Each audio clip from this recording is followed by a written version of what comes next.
The newsroom, where untold story is revealed. Madam Speaker, Honorable Segirinya, there are some people he listed in his party that they should never step on his grave because they ushered a letter saying he's pretending that he is sick. These people should not step on the grave of Segirinya because I saw them yesterday, Madam Speaker, when they are crying more. Why are they crying more than the relatives of Segirinya? Akedimo n'okwekalakasa ku Parliament ng'omubiri gwa Honorable Muhammad Segirinya gutusibwa sibirungi yadde akamu n'akeddagala. His Excellency Robert Kyagulanyi Sentamu Bobi Wine yayogedde ekyamazima amatuufu ekyasse Muhammad Segirinya. Bino nno bikwasa ate nabyo ennaku full figure. Ayongedde okwerabisa oboolyawo butya ye bwategeera ensonga ezimu. Nkusaba n'obwombeefu obw'ekika ekya waggulu. Video soko gimpereka like bw'ogiwa like bw'ogiwadde muliro okutuuka ku buli sekinoomu gyali eyo mu ngeri y'emu. Nkusaba atanaba subscribinga osooka subscribinge otwegatteko ate mu butongole tusobole okubeera ng'ofuna emboozi zonna ze tuteekayo ku mukutu guno.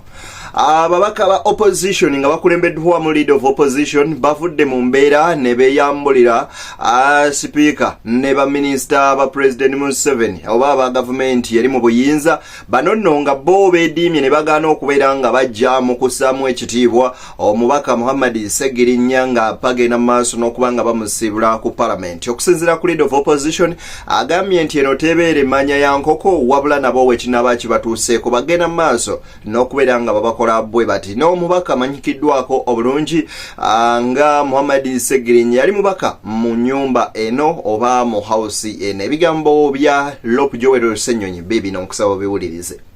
Died belong to the opposition, I mean the NRM, but we are always here, even as the opposition, in solidarity of colleagues. We quarrel and argue about so many things because we don't agree politically and so on. But then we are colleagues.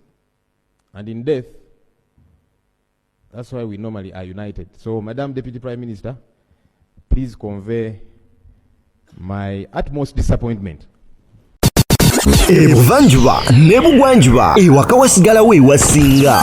Beyond the newsroom gwe mukutu ogukuleetera ekyo ekisinga katiranga naffe ng'oyita ku noti 771 44 53 ne noti 744 26 45 na bino bikulu tetulanga bafere tetulanga basawo ba kinnansi n'abagwa mu koowa eryo mwebale kutuwagira. Thank you. The Prime Minister and your colleagues. Right Honorable Speaker. At least appreciate the Speaker was here early.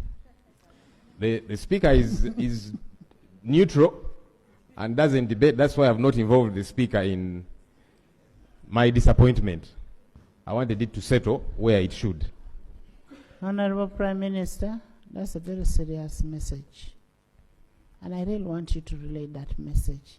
Because when we're in this house, we are one place.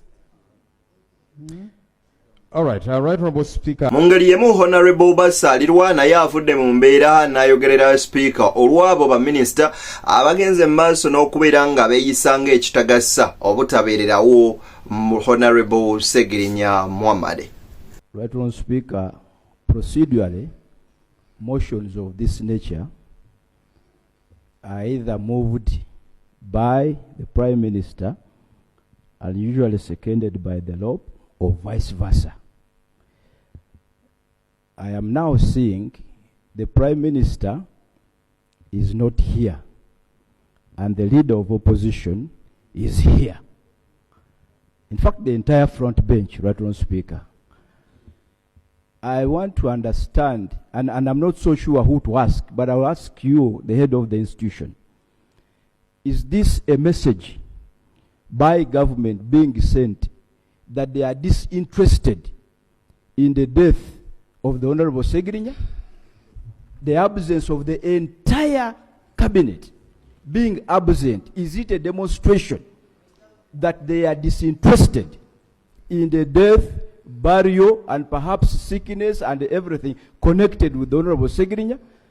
do we proceed normally without this House recognizing the visible and loud absence of the central executive? And right on, Speaker, you as the head of the institution, are you privy to any information as to why the executive is not here and why our colleague should not deserve the presence of the executive? Right on, Speaker, I think this House should take very strong exception to the absence of the front bench.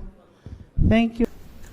Kakati no Speaker wa Parliament yafudde n'ategeeza nti bo nga Parliament akakiiko ka Parliament akakwasaganya ebyobulamu kagenze mu maaso n'okubeera nga kakavalinga buli kimu ekijjanjabye Honorable Segirinya era okusinziira ku information gye tufunye nti millions ezisukkuluma mu 9 ze zigenze mu maaso n'okubeera nga zimusaasaanyizibwako okubeera nga ajjanjabwa.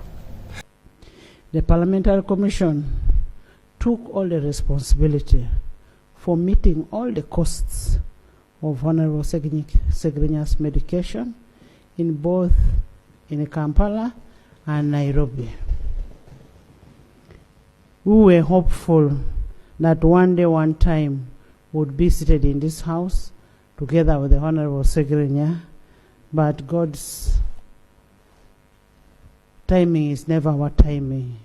He's no more. He's going to be with Allah. It's a sad day for us today as we bid farewell to Honorable Segirinya, whose remains are about to be brought in. The painful reality has now dawned onto us as brothers, as beloved colleagues, that death is so cruel and real.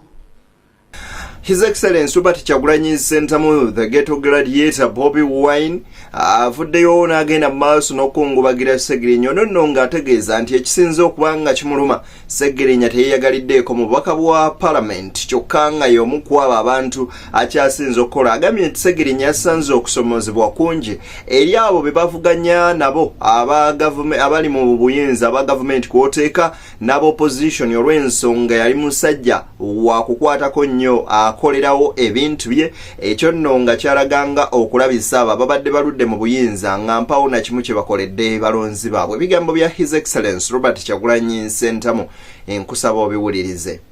Nze ekisinza okunnuma era nammwe munakanya nange Segirinya tanyumiddwako bwa MOP bwe tanyumiddwako. Segirinya olwamulonda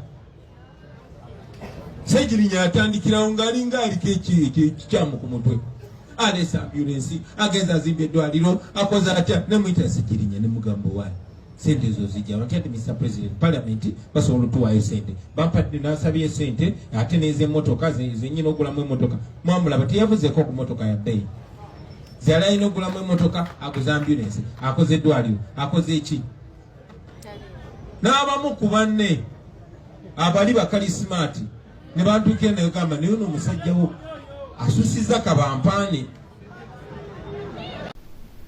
Omubaka Alan Sewanyala ono nno bambi yannyonnyodde n'atottola akawonvu n'akaga ku mbeera gye bayisibwamu nga bali mu kkomera era nkusaba ebigambo by'obiwulirize. The Honorable was seen to be doing things crafted like comedy, but he was very serious in nature in doing his things.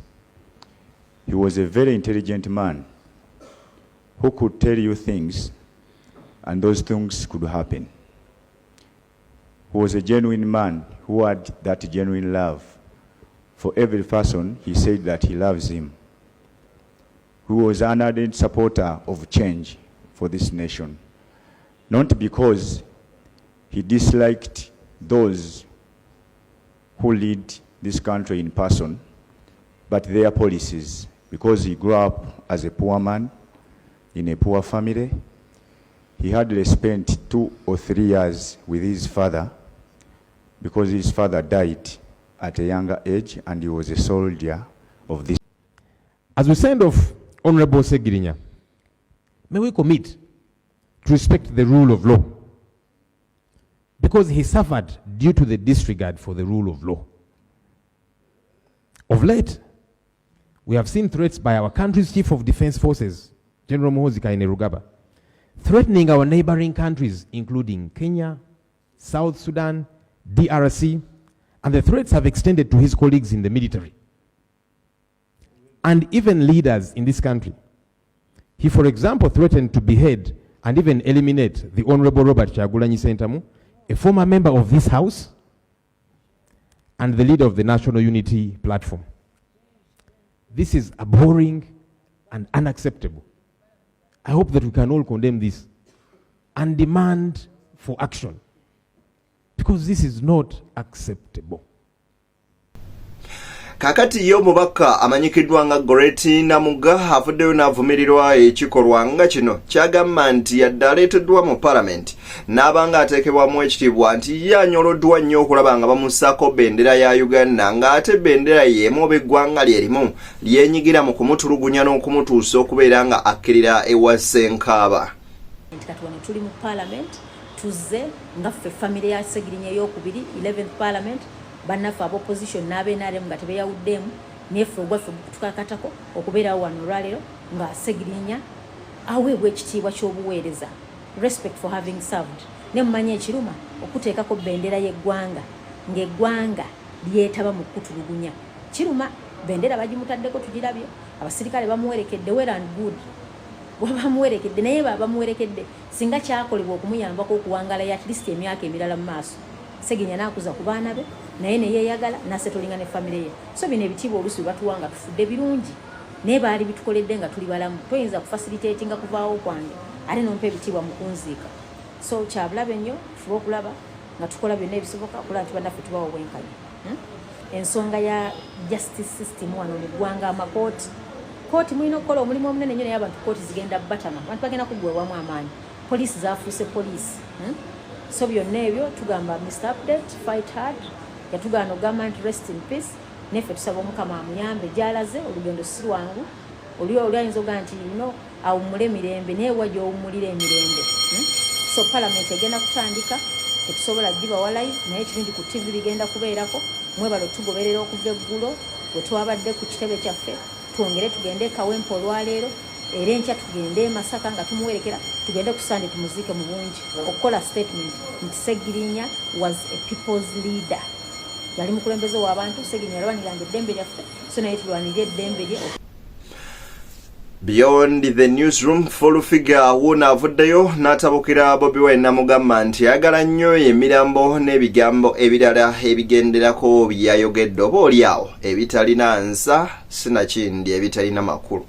Saalongo John omusomi w'abafuye efuze mayiti era yagiremeza abalala. Tukutumiddeko Saalongo John Kyagulanyi. Irwa kyomita Saalongo John.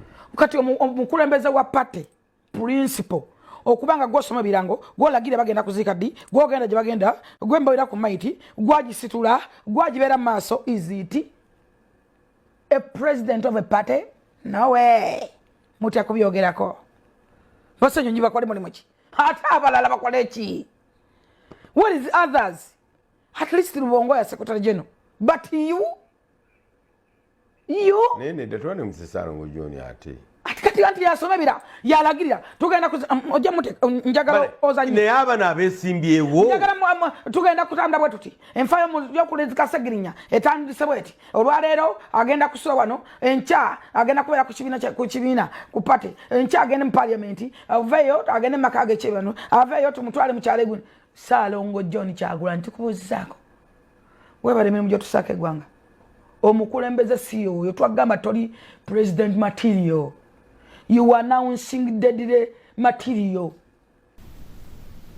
Ebigambo ebimu ng'ebyo byerekerezanga obwolumu naye ate oba oliawo bagamba nti omuntu omulekanga n'abikkula akamwa ke n'omanya buti ate mu bwongo bwe kikyalowooza nakyo ekiri ku mmeeme ye. So mu kaseera akamu ng'ako tekeetaaga kujagulizaamu oba oliawo n'okwogera ebitagasa kubanga ate naawe singa lukeera ku makya ng'oviiriddwako omwana wo oba nnyoko tujja beera nga ebigambo ebyefaananyiriza bwe bityo tubikujjukiza tulabe oba binaakuyisa ate bulungi.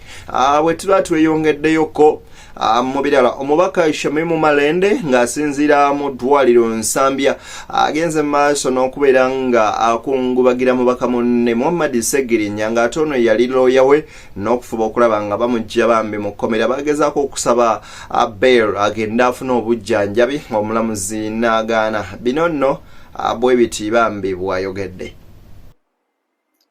Kitalo nnyo, kitalo ddala ekya Honorable Segirinya Muhammad ng'omubaka omukyala wa Kampala. Amawulire g'okufa gansanze wano Nsambya mu ddwaliro era nga nakomyewo okwekebejjebwa nga ndi ku medical review okusinziira ku ebyo byali byantuukako bwe nakusibwa mu lukindo ne okulumizibwa mu kifuba nga nfulumiziddwa aba SFC Parliament.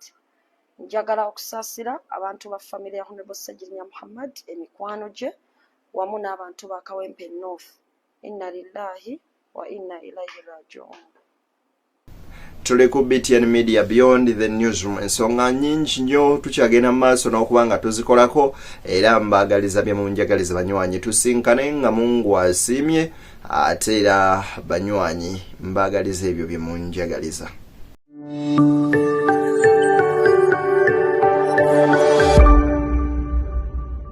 Beyond the Newsroom, where untold story is revealed.